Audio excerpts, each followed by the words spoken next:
Remember March 1994? Sure you do. It was only 8 months ago. 8 months and 10 amazing races. We all marveled at the prospects for the 1994 AMA Superbike Series. From all over the world, some of the best in the superbike business were coming to America. Kevin McGee, Australian champion and Grand Prix veteran. He nailed down a huge salary to ride one of the most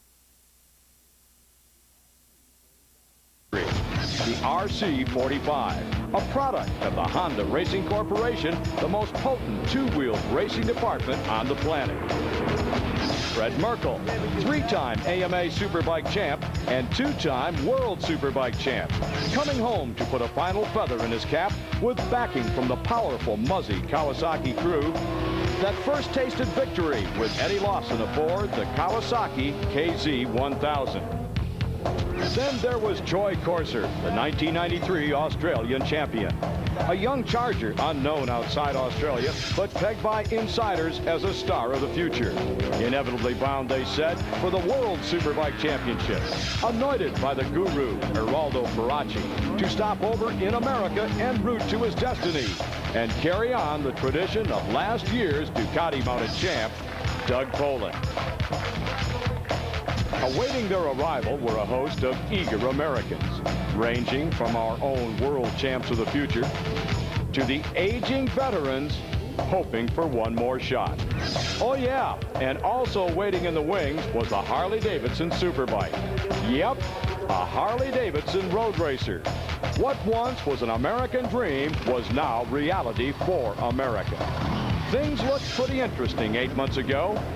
And just look what's happened since.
I'm Larry Maiers. Welcome to Cycle World. On this week's show, a special treat as we look back at the 1994 AMA National Championship road race season. 10 exciting races, the emergence of new stars, a title chase that went down to the final laps of the last race of the year. Along the way, there were hundreds of little stories that, when linked together, spell out the best season ever of AMA road racing. Now, joining me in the studio to help bring you 1994 in review, Prime's expert road race analyst, Jim Allen. Jim, we've worked together out in the field on several occasions, but this is the first time in the Cycle World set, so let me welcome you. Thanks very much, Larry. It's great to be here. We're going to have a good time as we look back on the year. Jim shared the microphone with me, as I said, throughout 1994, but he does have a real job, if you could call it that. He works for the Dunlop Tire Company and is forced to attend all the races during the season, as well as the factory team sessions. As a matter of fact, Jim has just returned from Daytona's International Speedway and the first test session for 1995. Jim, I want to give you fair warning. Before this night is over, I am going to pin you down. I not only want to know what they're going to be riding in 1995, I want your predictions as who is going to win. That's what I'm looking for. But first, though, a final look at the season past. And Jim, what a season it was. I have to agree, Larry. It really was a great season, and I think the reason it was so great is because it was full of surprises all year long. We just never knew what we were going to get. Take the riders, for instance. Most of us thought that Fred Merkel, with 3 U.S. and 2 World Superbike Championships, would be a real threat, but Fred never really got into it. Kevin McGee, a top GP rider, was signed by Honda, and that effort went nowhere. And in the Fast by Ferracci pits, All of us thought it would be Pascal Picat leading the way. Instead, it was newcomer Troy Corser that captured the headlines and ultimately the championship for Ducati. In the Yamaha camp, we all expected a solid performance from Jamie James, but the real surprise was an outstanding year by second-year Vance and Hines rider Colin Edwards. But the biggest surprise of all, in my mind, was a couple of motorcycles. The Honda RC45 was expected to be a top runner all season, and it never came close. On the other hand, there was the all-new Harley VR1000. At the beginning of the year, there were 10 skeptics for every believer. But by the end of the year, the skeptics had egg all over their faces, and the Harley was a contender. When we come back, we'll start at the beginning, Daytona 1994. Now, before we break, Jim, I would like to acknowledge what I think is a rather significant thing. That is your ability to maintain a slim waistline all season long. Seems like every time we opened a show, you had food in hand, and we're talking about some major calories. Take a look at this. Because I think the squids should be on my plate and not on the racetrack. Oh, I forgot to eat it. Yeah, okay. Stuffing the rider full of brats, that doesn't help. Then that leaves all the more for me. Because I think the squid should be on my plate and not on the racetrack. Then that leaves all the more for me. And not on the racetrack. And not on the racetrack. Okay, it was only brats and calamari, but with as many takes as you had to do, that was a lot of food. We'll be right back. Cycle World is brought to you by Honda Motorcycles, the leader in on- and off-road fun. Honda, come ride with us. By your local Yamaha dealer, who invites you to see their exciting line of motorcycles, ATVs, and snowmobiles. By Kawasaki. Kawasaki, let the good times roll. By Dunlop, simply the best for your bike. And by Cycle World, your leading motorcycle magazine. Back to Cycle World as we recap the 1994 AMA Superbike season. Daytona's International Speedway was the site of the opener. Fast qualifier was Pascal Picat, but when the green flag dropped on the first wave of riders, Australian-mounted Troy Corser led the way. He was followed by Doug Poland, Eddie Lawson, and Fred Merkel. Now, a few seconds later, second wave was started, including back in the 16th row, Scott Russell. Yeah, that's right, Larry. Scott Russell had a wheel bearing failure in his twin 50, and that put him way back. He actually didn't finish that race and had to start way back in 64th spot. Well, at that point, Russell was not given much of a chance to win. The racing was all up front. Poland on the new Honda had the lead, and here comes the first major problem of the day. Lindley Clark, Tommy Lintz, and Lee Schertz all crashed in that hairpin. All of them got up and were okay. Troy Corser, the Australian upstart, took the lead from Eddie Lawson in the early going, and I think that kind of set the stage, Jim, for what was to come. We're looking at Ducatis. We're looking at Eddie Lawson riding perhaps his last Daytona 200. Tried very, very hard, but just didn't have it on this particular day. Then it was Scott Russell coming through the pack that amazed everyone. Unbelievable ride, Larry. 64th at the start, 10th after 5 laps. He was aided by a restart. Bernard Schick, a German rider, crashed. There was a red flag. And on the restart, Scott Russell was able to get closer to the front. And, well, there you see it in the pits. As a matter of fact, there's Jim Allen congratulating Rob Muzzy as the win went to Kawasaki. Finishing in a number 2 position was Troy Corser, the upstart Australian, coming through. Then Eddie Lawson, Doug Poland, Jamie James. And in effect, Jim, Troy Corser was actually the leader of the Superbike Series at this point. Yeah, that's exactly right, Larry. Scott Russell and Doug Poland went off to Europe to do World Superbike, and Eddie Lawson, of course, was only a one-race deal for him. On to round 2 at Phoenix, where Troy Corser said, hey, it was no fluke. He was the pole sitter with a new track record. Pascal Picat right behind him. And would point out that at Daytona, Picat blew a chain, or threw a chain, rather, so he was not around at the end, and that cost him a whole ton of points. At Phoenix, Picat got the jump on the field. Now, he was followed by Edwards, Corser, Tiger Soa, and Fred Merkel. Now, watch Edwards. He's going to go real wide here, and Corser is going to slide by into the number 2 position. And Corser already looking like the champion that he is going to become before the season is over. Yeah, Larry, in that particular pass, he's on his way to catch up with his teammate Pascal Picat, and that was a great race for the first part of that Phoenix event. For the second race in a row, Miguel Duhamel was out at Daytona. He had moved close to the top 20 before blowing an engine. Then at Phoenix, Duhamel was close to the lead group, and on lap 5, the fuel pump put him out. The story at Phoenix, well, it was the Ducatis of Piquet and Corser. Piquet leading for the first 18 laps. Then a lap rider, there it is right there, got in the way. Piquet chose to go to the outside. Corser went to the inside, and he took over the #1 position. The two of them, Larry, battled right up until lap 22, and then Pascal Piquet for the second race in a row had mechanical problems, and he was out of the race. Pascal maintained a smile and said it was all bad luck. Maybe one day is going to be mine. I'm not really lucky. That's racing. Pascal would race the remainder of the season without championship hopes. Troy Corser rode uncontested toward the checkered flag, his first ever AMA Superbike win. Fred Merkel would take the #2 position aboard the Muzzy Kawasaki. Check out the battle for third. It was Colin Edwards nipping his Yamaha teammate Jamie James at the wire. That was a tight one. Dave Sadowski came home with a strong 5th place finish. Let's go to Troy Corser. I just tried to be consistent and smooth and not make any or too many mistakes, and I was lucky enough I done it. A rather large lead after only 2 rounds. 14 points for Troy Corser over Jamie James, Crevier, Edwards, and Smith in that order. Colin Edwards administers the shower to the back of Troy Corser's neck, and we'll be back. And it's so inexpensive and easy to use. Nobody can tell that I've lost so much hair. This is me without Couvray. And here I am with Couvray. Amazing, isn't it? Couvray is a gentle cream specially formulated to darken your scalp, neutralize its shine, and thicken your remaining hair. It's so undetectable, all you see is hair. I can't imagine ever being without it. Join the thousands of folks who have discovered Couvray. You have nothing to lose except the look of thinning hair. For rush delivery, call Superbike Series at a brand new venue to Superbike racing.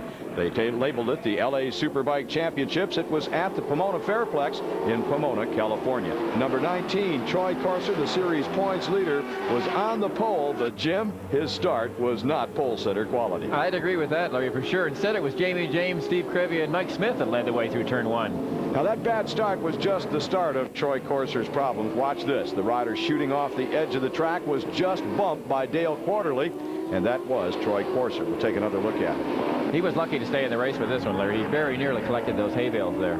Yeah, I'd say he missed the bales by about 2 foot, and he can look back today and say, well, if I'd have been out 2 foot further, I don't think I would be the AMA Superbike champ. Jamie James held down the lead in the early going. Now, Troy Corser got right back in it. I think we should point out that this is a rather bumpy and very tight track, so the power of the Ducati was not being utilized like it was at Daytona, like it was at Phoenix. Yeah, I think you're right there, Larry. Certainly we saw in this race, we saw 2 Yamahas in solid positions all race long, and 2 Kawasaki's in solid positions all race long. So it was a good a mix of brands in the race. Now, because this was a brand new track, there were some problems leading up to the race. There were some things that the riders didn't like, some obstacles that they felt were a detriment to their safety. The promoters moved those obstacles, and they fixed the track so that everyone could go racing. And while it was not 100% satisfactory, it was good enough for the riders to get out and strut their stuff on, and the fans saw a heck of a show. And I think 1995, we go back to Pomona, and we're going to see an even better one. Colin Edwards, I think for the first time, really became a factor in the season. Yeah, that's right, Larry. In this race, he demonstrated very, very aggressive riding. He was determined to win this race. He fought with Troy Corser long and hard, all race long. And I think we saw the beginnings of what later would blossom in the season as a real Colin Edwards threat all year long. Okay, now Colin Edwards had led the race, Troy Corser made the pass. Look at this. A lap rider cutting across the front of Colin Edwards almost knocked him down. We're going to take another look at this. Jim, what do you see? Well, I think, you can read this 2 ways. There is the school of thought that says that rider came across on the front of Colin Edwards' front wheel, but, you look at it again from another viewpoint, and Colin Edwards was certainly being aggressive. He wasn't giving that guy any room. So. Yeah, well, look at this. This was a key factor in the race. Obviously, Colin's in big, big trouble here, Larry. That motorcycle is just about to throw him. We all saw this horrible crash. Colin was very lucky to escape. He didn't hit the hay bales. He just came to a stop and was very fortunate to get away with no injuries at all. That was on lap number 26. He blew the engine. The back end came around, of course, with all that oil and caught up with the front end, pitched him off, and I can't believe this, but the guy jumped right up. Anyhow, race was red flag. They stopped it right there, I think, probably because of the bonfire that Colin Edwards' motorcycle motorcycle had created, and that left I think the EPA was there, Larry. Troy Corser made it 2 in a row. Soa, Crevier, James, and Pascal Picat. And here are the standings now after 3 rounds. Corser lengthening his lead over the rest of the field. Round 4 of the series at Laguna Seca, Pascal Picat's turn to shine. With a new track record, he took the pole position. Jamie James was the rider that was fastest off the line. However, Pascal was not going to let him stay in that #1 slot very long. No, that's right, Larry. Pascal had this race wired, this circuit rather wired from the very beginning of practice, and he worked hard at this one. We look back at what Pascal accomplished at Laguna Seca, and it makes me wonder what would have happened if Pascal had not had the mechanical problems at Daytona and at Phoenix. That's a very good point, Larry. With 35 points up for each AMA win, plus a point for qualifying, the potential there was for a lot of points, and Pascal Picat didn't get very many of them at all. Through the first 12 laps at Laguna Seca, Pascal opened a huge lead over Jamie James, and then a crash that took 5 riders out with it. Here is Mike Hale sliding across the track.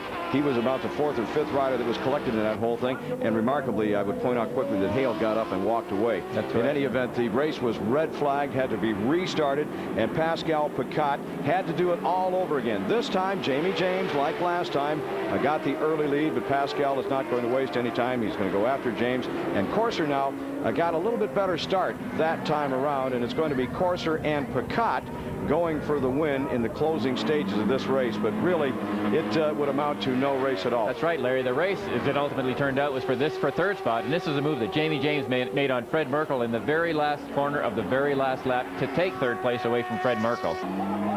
With a great big wheelie, Pascal Picat wins his first ever AMA Superbike race.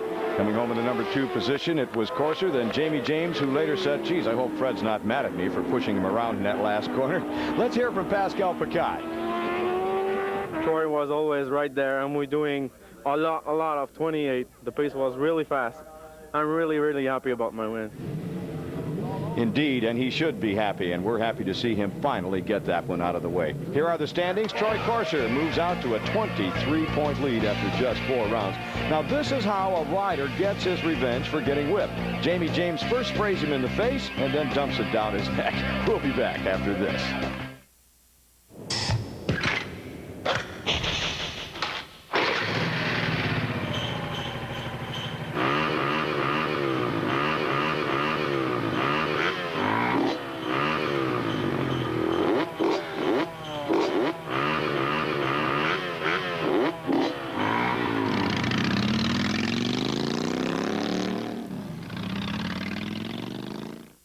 Some people will run, kick, The 94 AMA Superbike Series, it would not be complete without a look at the typical food served at where? Road America. That's where you find it in the Midwest. They're famous for the brats and the corn, and I want to tell you, the folks just gobble it up just as fast as they can cook it.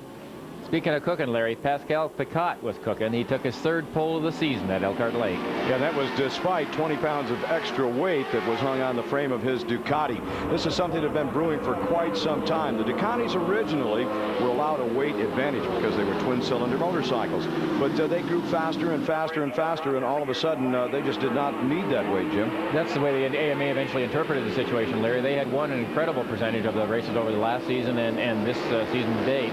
So they, as a result, there was a rule passed to hang those 20 pounds of weight on the bikes, and here at Elkhart Lake, it didn't seem to make a lot of difference. Well, it didn't on horsepower, but I wonder if it may not have affected the handling. Now, watch what happens to Pascal Picat in the upcoming corner. Watch what Pascal does. Almost runs off the racetrack, made that mistake, allowing Corser to go by, and we're going to see Corser make a couple of errors a little bit later in the race. So, could the 20 pounds have affected the handling of the Ducatis?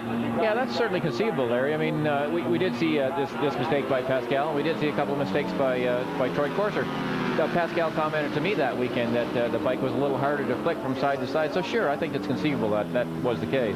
Now in the upcoming corner, we're going to see Troy Corser make the first of 2 major mistakes during the day. Here he went very, very wide, and he was passed by a couple of riders. Now in the upcoming corner, the mistake was even more serious. Now watch, he's going to get into a little wobble here, and he locks up the rear wheel, and he knows that he does not have a prayer of making that corner, so he uses the runoff area across that little strip of gravel and out into the grass, and just like that, he was out of touch with the leaders, and for him the race was over.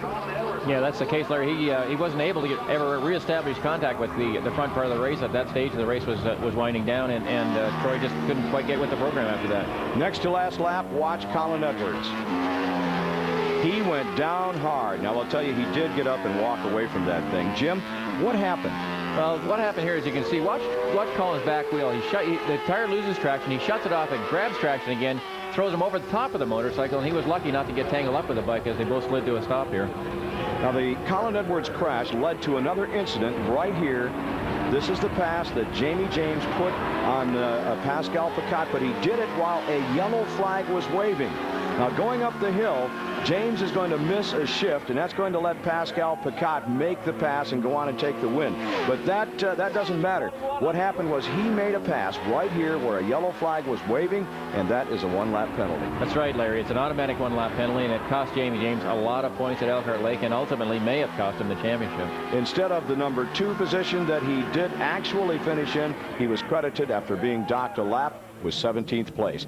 So Pascal Picat with his second win in a row, Fred Merkel second, Dave Sadowski a good ride to finish third. Here are the standings. Troy Corser's lead just continues to grow and grow and grow, and you wonder at this point, can anyone beat Troy Corser in this chase for the championship? On to Loudon in round 6 in the competition. We're giving it their all. They by no means had given this championship up to Troy Corser. We had a pair of Yamahas out front. Fred Merkel running in the number 3 position. It was Colin Edwards, it was Jamie James, then Merkel, and behind them Troy Corser. Picat was never in this one at all. Picat crashed in practice. He ruined his best bike, had to ride the backup bike. By the end of the race, though, things back to normal. Geraldo Ferracci was smiling. Troy Corser was pulling a wheelie. He took the checkered flag, and the best outing by far of the season for the RC45 as Mike Smith collected a 4th place. Here are the point standings after 6 events, and look at the lead that Troy Corser has. As we go to commercial, we'll leave you with Tom Kipp sporting a new pair of eyebrows. Mike Smith showing off his choppers. Pascal Picat, he got new shoes to match his Ducati. Rob Muzzy applies a coat of wax to his stash. Colin Edwards shows us his receding hairline. And here's Jim's favorite part. Steve Crevier steals a kiss.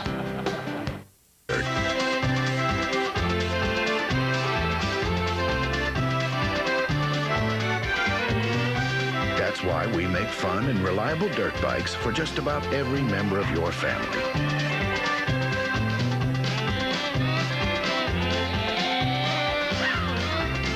So that everyone can get a taste of the great outdoors. The latest bikes, the hottest wheels, the... Prime coverage of Cycle World is brought to you by EBC Brakes. No one stops you faster. Welcome back to Cycle World. I'm Larry Maiers. With me, Jim Allen. If you've just tuned in, we're looking back at the title run for the AMA U.S. Superbike National Championship. Jim, we've covered the first 6 races of the season. There are 4 to go. At that point in time, any doubt in your mind that Troy Corser had him covered? I think, Larry, the people that were familiar with the series and the people that followed it would have to bet on Troy Corser at that point. I mean, he'd won 3 out of the first 6 races, and to cap it off, Jamie James had a big problem at Road America when he passed under the yellow flag and lost almost all his points for that event. So yeah, I don't think too many people would have bet against Troy Corser at that point. I'd buy that 100%. 4 races to go. The bottom fell out. Now, we'll get to that in a few minutes, though. First, let's break away from Superbikes, take a quick look at the rest of the AMA Championship battles. For the 2nd year in a row, Team Moto Liberty claimed the #1 plate in AMA middleweight team competition. Riding for Team Moto Liberty, Jamie Bowman, Michael Barnes, Takahito Mori, and Doug Carmichael. Arian Racing was also a repeat winner. They claimed the EBC Brakes Unlimited Team Challenge. Arian riders were Nick Einach, Larry Pegram, and Michael Barnes. In the 250 GP class, domination was the name of the game. Performance South Yamaha was the team. Rich Oliver is the team owner and rider. At the season opener, he finished 2nd. After that, he captured 8 checkered flags. He suffered 1 miscue along the way, this at Brainerd, Minnesota. Rich slides, rolls, and tumbles to the back door of the ambulance, but had no need for that back door as he just jumped up and walked away. final race of the season. Well, this just gives you an idea of the type of domination that we saw from Rich Oliver all season long. He won it by a mile. The Harley-Davidson Twin Sports class was a battle between Scott Zampak on the left and Sean Higbee on the right. First 4 races of the year, they each won twice and each finished second twice. Round 5, Scott Zampak suffered a mechanical. That put him out of the points chase, but 2 races later, well, watch what happens as Sean Higbee gives some of those points back. On the last lap, he tried to get around Zampak, and that didn't work. Next race, round 8, Zampak says, well, if you can crash, I can crash more spectacularly. And Zampak ended up in the woods. He walked away from that crash, we're happy to say. The number 1 plate went to Sean Higbee. Honors for the tightest battle of the season belong to the 2 riders in the 750cc Super Sport class. Defending champion Britt Turkington was tied in points with his Suzuki teammate Tom Kipp going into the final race of the series. In the early part of the season, it was all Britt Turkington. Then Tom Kipp came on strong. Heading into Atlanta, Tom Kipp had captured 4 victories. Britt Turkington had won twice, but had finished second 3 more times. Throughout the race, the pair of riders dogged each other. First one would lead, then the other, never more than a few bike lengths apart. And then for Britt Turkington, the bottom fell out. The noise you hear is Britt Turkington's gearbox. Tom Kipp claimed the victory and the number 1 plate in the 750 Super Sport class. In 600cc Super Sport competition, the championship was decided between a pair of riders. Mike Smith aboard the Smokin' Joe's Honda and Jamie James riding the Vance & Hines Yamaha. These 2 riders battled neck and neck through 8 events of the 10-event season. Look at the point standings with just 2 rounds to go. 1 point separating Smith from James. Round 9, Sears Point Raceway, 1 lap and some change to the end of the race, and Mike Smith threw away his title hopes. Here's another look from another angle. The bike goes flying, Mike Smith into the hay bales. Mike Smith was uninjured, but his title was gone. Jamie James claimed the 600cc Super Sport Championship. 33 years old, Larry, and he still gets the job done. Maybe there's hope for you and me yet. Not that much hope. You know, that was the 3rd national championship of Jamie James' career. You know, he earned it. He was really proud of it, but that's not the one he really wanted in 1994. There was still that one yet to win. As we continue our look back at the Superbike Series, I'll remind you that with 4 races to go, it appeared Troy Corser had the championship locked up. Then came Mid-Ohio. No one realized it at the time, Jim, but qualifying for the Mid-Ohio race may have been an indicator that the Superbike Series was about to be turned upside down.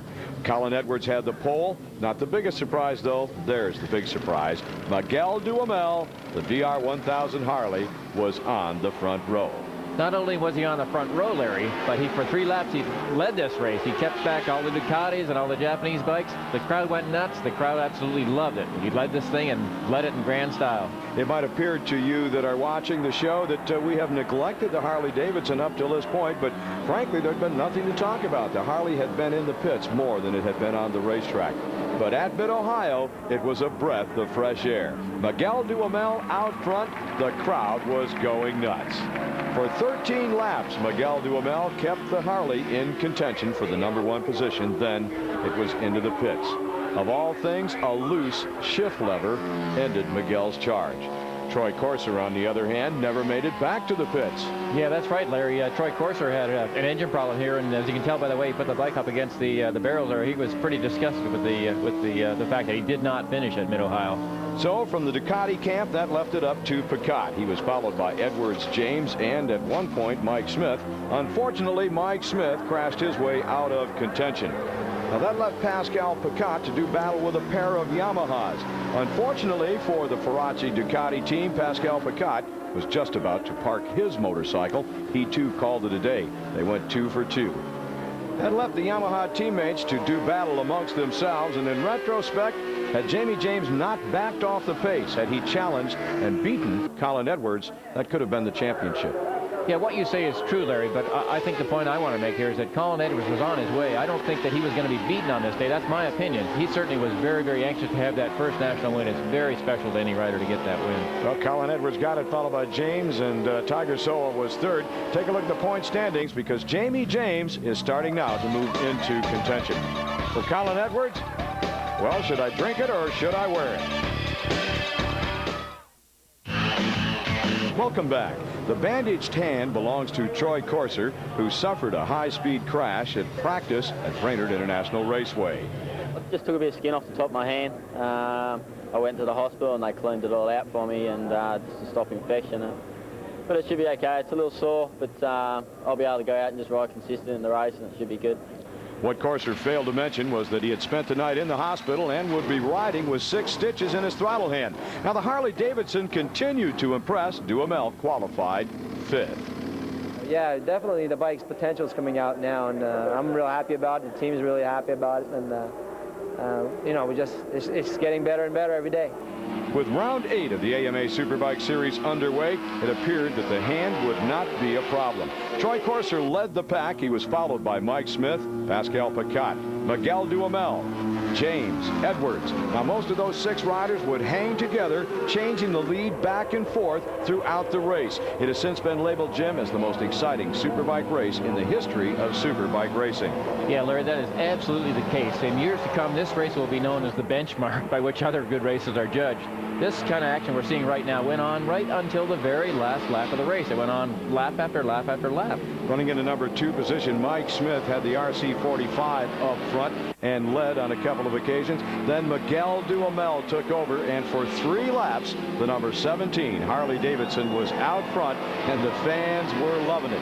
Now, Miguel tried a breakaway. He was the only rider really that really got on the gas and said, I'm going to try to leave these guys. But I think in the process that maybe Miguel got just a little over-anxious, because as you'll see in an upcoming corner, that breakaway is going to work to his disadvantage. Yeah, Larry, he put a lot of pressure on himself and a lot of pressure on the other guys, obviously, but a lot of pressure on himself to try to break away. And what ultimately happened is he went into this upcoming corner, put a little bit too much rear brake on, I think, and went off the racetrack there, ended up on the grass, and went all the way to the back of these 8 or 9 guys that are in this lead group. It was almost like a jump. If he'd hit that thing a little straighter and a little bit faster, he'd have flown completely off the edge of the track. Now, that dropped Miguel back to about somewhere around 7th, 8th, 9th place. And you're going to see that before this race is over, he is going to get back into it. Miguel was actually the fastest rider on the racetrack. That's right, Larry. But what you're about to see, it's easy to be the quickest rider on the racetrack when the track is clear in front of you, but very, very difficult when you have to work your way through these guys who are all fighting very, very hard to win this event. Yeah, a couple of things come to mind, too. Troy Corser fighting for the championship. Jamie James wants to hold his position, needs the points, of course, but those 2 guys cannot afford to throw anything away. Colin Edwards, I think, in the space of 1 race, had developed some maturity. So maybe they were riding with just a little bit more caution than Duhamel, who had nothing to lose at that point. Well, that's right. Miguel did have nothing to lose, and you know, it was obviously very important for him to make a good showing, but I think Jamie and Corser were probably going just about as hard as they could in this race. Braking is what Duhamel would later say was the secret to the Harley-Davidson. He said, I do not have the high speed that is necessary to keep up with the Yamahas and the Ducatis throughout the long straightaways, but I can get them in the corners. Right. He sure did a great job that day for us all. Look at this race, and there is Miguel Duhamel right back in it. And we're looking now at the last lap of competition. Miguel Duhamel is running in a number 2 position, but watch what happens. A major bobble coming out of the corner, and he was passed by Troy Corser. We'll go back and take another look. And, Jim, what caused that bobble? Well, I think Miguel was just trying very, very hard here, Larry. It looked to me like he just applied some throttle. You can see the back end brake loose. He leaves the black streak. And Troy Corser and Jamie James both end up going by him. He went from 2nd to 4th. Okay, now, the battle is going to be won by Colin Edwards. Look at him looking down at his motorcycle. When he crossed the finish line, his transmission actually went out. He never would have made another lap. That's right. He couldn't have raced another lap and finished where he did. So Colin Edwards made it 2 in a row, followed by Corser James in that order, and Corser actually picked up a couple of points on Jamie James in the chase for the title. Colin Edwards, he was the big winner. Smile, Colin, and we'll be back. Please don't. The Superbike season was winding down. 2 races to go. Sears Point was round 8, and Miguel Duhamel and the Harley-Davidson was the favorite to win. I guess I'm just don't want to jinx it, you know. I mean, we went because I'm thinking reverse psychology on this. I went Brainerd, I thought, man, everybody thought we had no chance there. Even I was like, oh, yeah, Brainerd's going to be pretty tough. I don't know, fighting for maybe 5th or 6th. And next thing you know, we were leading it, pulling away, go back down, go all the way back up to 2nd, and got 4th. Troy Corser had won the pole by 5/100ths of a second over Colin Edwards. With the title on the line, Corser wanted to win, but the title came first. I'll go out there and try my best, and if I can win, then I'll win. And if not, then I'll finish 2nd. My main goal here this weekend is just to finish in front of Jamie James again, same as what I've done at Brainerd, and if I do that, then I'll be more points in front in the championship. Jamie James had no choice in the matter. He trailed the Aussie in the chase for the crown. Strategy? Win at all costs. I don't have much more opportunity for him to give it to me, so it's time for me just to go full on and try to win a race. Well, with the race underway, it was apparent that Corser was not ready to roll over for the sake of points. He was the leader until he was passed by Colin Edwards. Now, Smart Money says to me, Jim, that at this point Corser should have backed off and let Edwards go. Well, he was pretty confident that weekend, as I recall, Larry, and he thought he could win the thing in the best way he felt safe and comfortable doing what he was doing. But obviously Colin Edwards was going for the lead. They collided there, and we'd have another look at it here. Colin and Troy just went for the same piece of ground, and there was only room for one of them to take it. Well, I think that bump was a wake-up call, because Corser said later that at that point he had decided to back off the pace. He was not going to duel for the lead.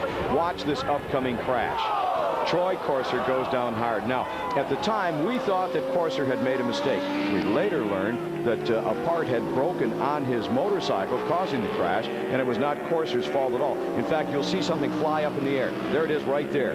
So it was not Corser's fault that he crashed. Now, look at how close Jamie James comes to the rear of Corser's motorcycle, then cuts to the inside as Corser's bike slid across the track in front of him. It could have put both riders out. Instead, Corser was out of the race. He was going to lose all those all those points rather, and Jamie James, running up front, now had a golden opportunity. Talk about opportunity, Larry. Here's opportunity lost. We expected Miguel de Hamel to challenge for this race and probably win.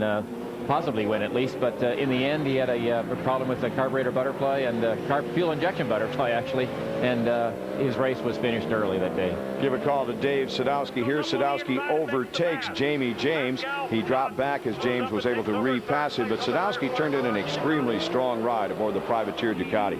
Yeah, he blamed himself later for not being aggressive enough. He thought he could have won the thing or possibly finished second. Dave put in a good ride, the long and short of it.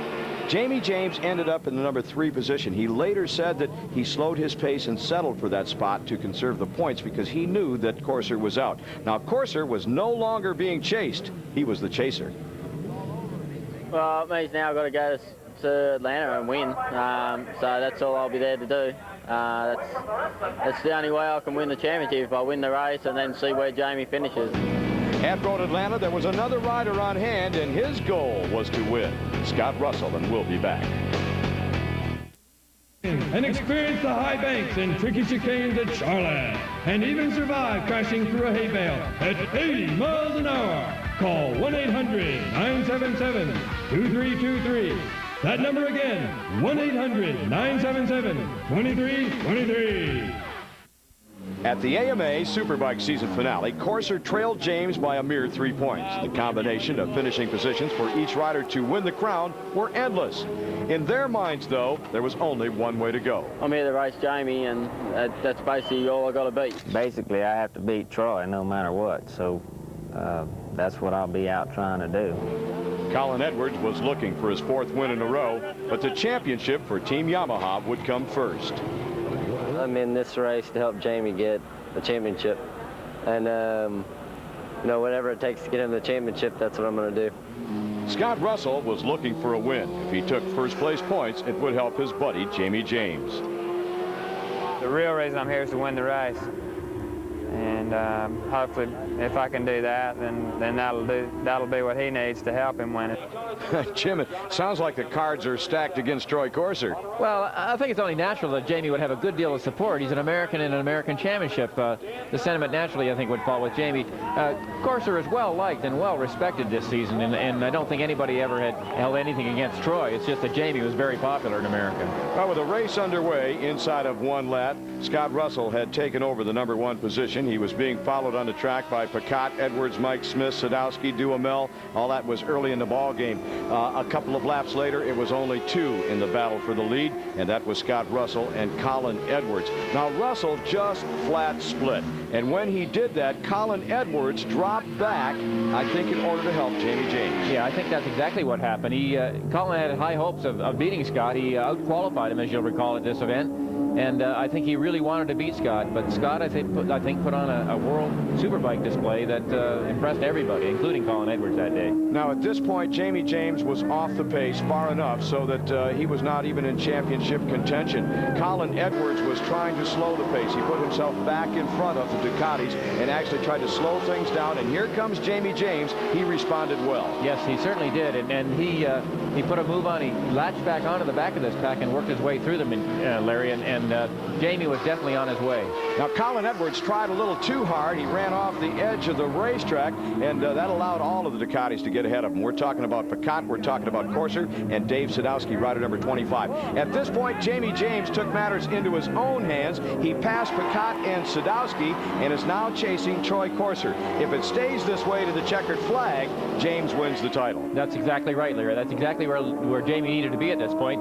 He really didn't look like he was content with that position because he just tries to go inside and does, in fact, pass Troy Corser here. Jamie James, at that point in time, was riding probably the best superbike race of the year. Yes, I agree with that, Larry. He wasn't taking no for an answer today. He was very, very determined. He was going to do it, I think, today. Well, I think what we saw at Road Atlanta was a season full of adrenaline that had been stored up, had been bottled up inside Jamie James. He had not responded to the call to victory, you know, throughout the year like the Ducatis had, and I think James had that in the back of his mind. And when you say he was going to do it that day, no question in anyone's mind, but look what happened. All of a sudden, James began to slow. Colin Edwards looked over his shoulder. He realized something was wrong. He immediately went to the front of that pack, but it was no use. He could slow him all day long. Jamie James was out of it. Yeah, that's right, Larry. What happened in the end, apparently, was that Jamie had a problem with the X-up valve in the exhaust pipe. It's a part of the exhaust pipe that alters the power characteristic. It blocked the exhaust gases, and Jamie's day was effectively ruined. Scott Russell took the win by a long, long way. If he'd looked behind him, he would have seen Pascal Picat finishing second and Colin Edwards third. A pass on the last lap on the part of Troy Corser over Dave Sadowski actually gave Corser the title. That's what he needed. That's what he got. He got the job done. Russell, Picat, Edwards, Corser, and Sadowski were the final results. Here are the final standings for the 1994 season. 1 point decided the championship. It was a long season. It was looking really great at the start. We were really consistent. Faraci, Ray, Phil, all the guys in the Faraci Ducati team was excellent. The Ducati ran well all year, and I love it. It was a great season of superbike racing for Troy Corser, who was crowned the champion. Jamie James had no regrets. You know, it's just the way it goes. My guys have worked real hard for me all year, and I want to thank the Yamaha people and all my mechanics. And, you know, I'm going to go back to Louisiana and have a party. You do that, Jamie. 1994 is behind us. Next up, we'll look at 1995. There it is! There it is! There it is! The one!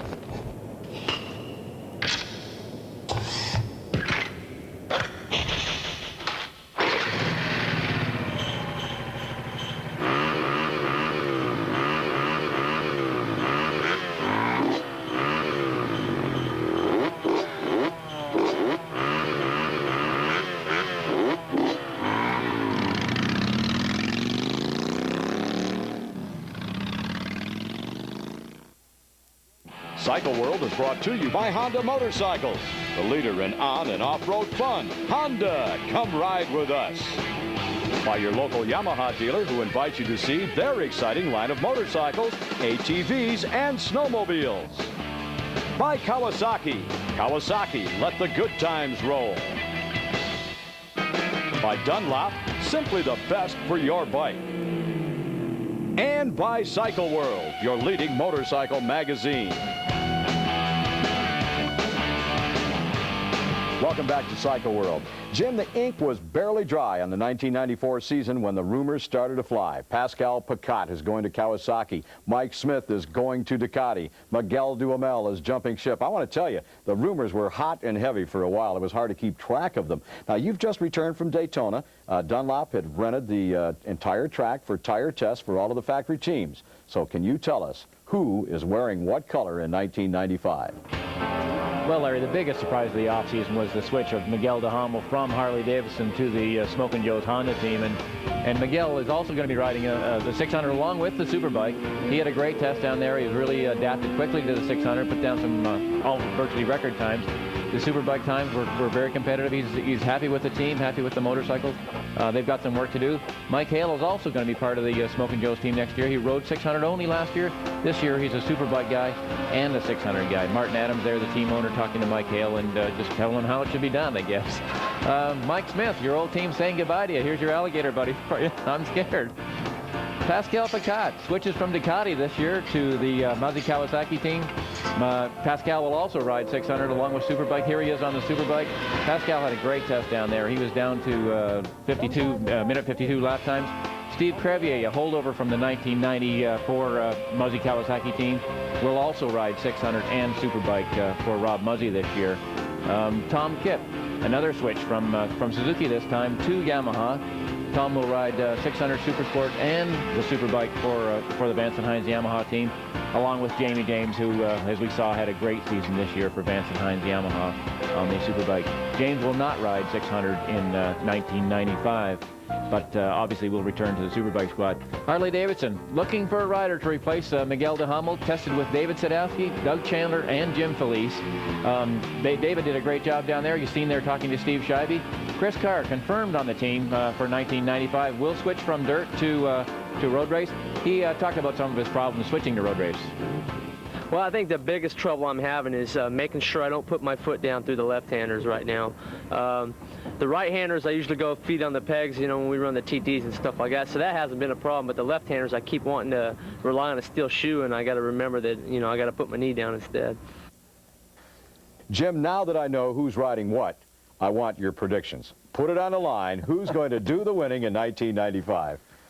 Larry, I've been accused of being a lot of things in this business. Stupid is one of them, but dumb is not one of the others. I have to work with every one of these guys every racing weekend. If I pick one guy right now, the other guys are all going to hate me. So what I'm going to say is, it's going to be a great season of racing in 1995, and some guy on a 750 Superbike is going to win it. That's the same response I got from Jim Allen throughout 1994 every time I ask for a prediction. And with that, we're just about out of time. Hey, don't forget the AMA results line for the latest in motorcycle happenings. Give them a call at 1-900-884-CYCLE. Jim, I thank you for all of the help in 1994. We had a great time, saw some great races. I'll tell you what, I'm looking forward to 1995. I am too, Larry. I'm looking forward to it. It's been great this year, and I really want to say thanks for having me on the show. It's been a wonderful season for me as well. Next week on Cycle World, last show of the season, be sure to tune in. We'll look back on the World Championship Superbike Series. Until then, for Jim Allen, I'm Larry Maiers. Hey, don't forget, keep your wheels on the ground and your feet on the pegs. So long, everyone.